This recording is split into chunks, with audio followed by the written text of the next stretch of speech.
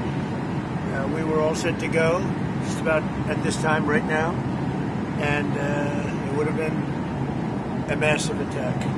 We were all set to go, but when the allies ask to call it off, you got to sort of say, well, let's see. And the reason they asked is I think there's a deal. There's a deal on Hormuz, and then there will be a deal on the nuclear, or you might call it the denuclearization of Iran. I call it the denuclearization of Iran.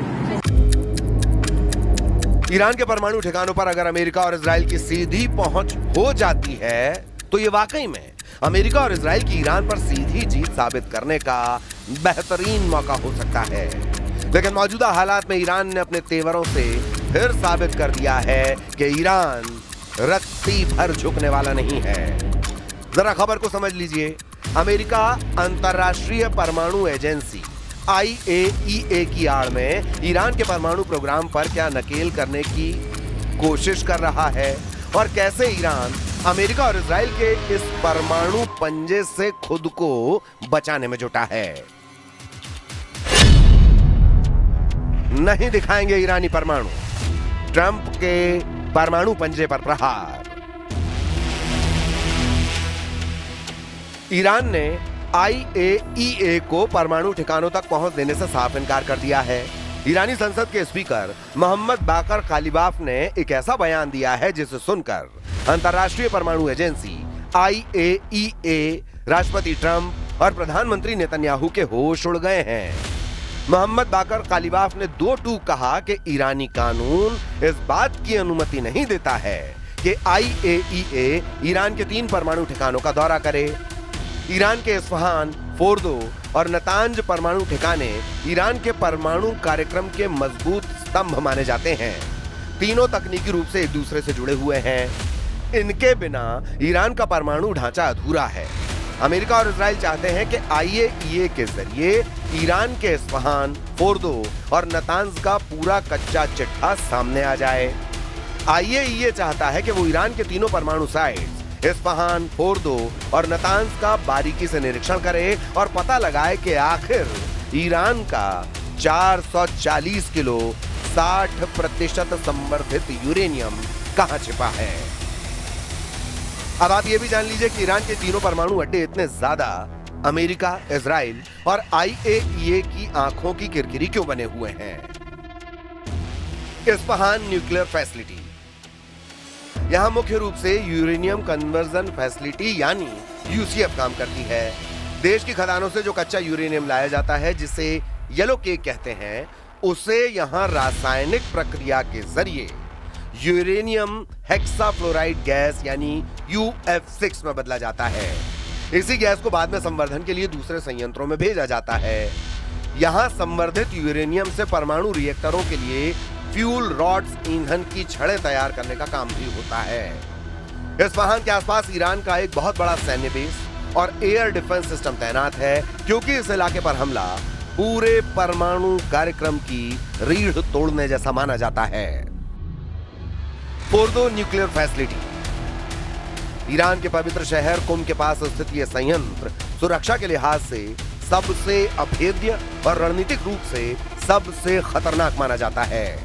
Fordow को एक विशाल पहाड़ी के अंदर लगभग 250 से 300 feet की गहराई में कंक्रीट की मोटी परतों के नीचे बनाया गया है। इस बनावट के कारण इस पर पारंपरिक हवाई हमलों या बड़े बंकर बस्टर बमों का असर होना लगभग नामुमकिन माना जाता है।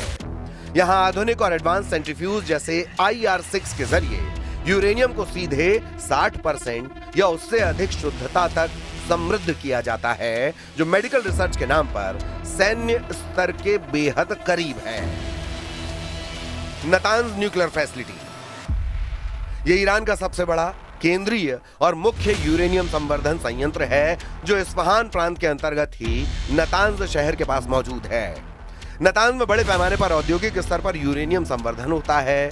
यहाँ जमीन के ऊपर और जमीन के नीचे विशाल हॉल्स बने हैं, जहां हजारों की संख्या में सेंट्रीफ्यूज 24 घंटे घूमकर गैस को समृद्ध करते हैं।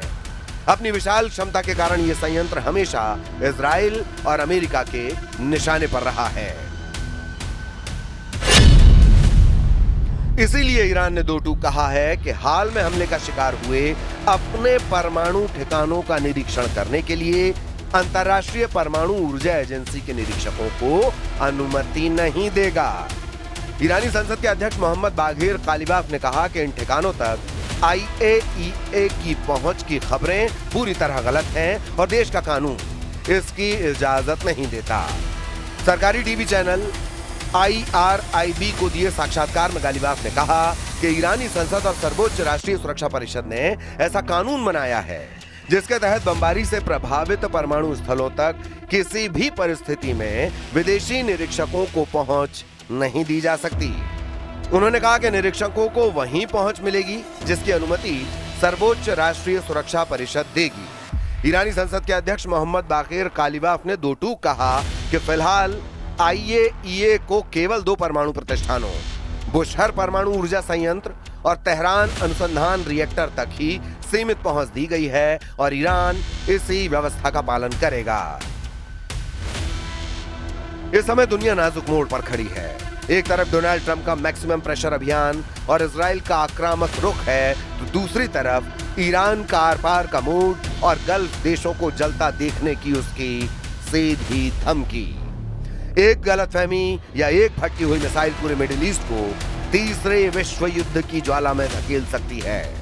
अगर गल्फ जलता है तो उसकी लपटों से पूरी दुनिया का झुलसना तय है। अब देखना यह होगा कि वॉशिंगटन और तेहरान कूटनीति का रास्ता चुनते हैं या मिडिल ईस्ट की इस बारूद की सुरंग में माचिस की तीली लगा दी जाती है।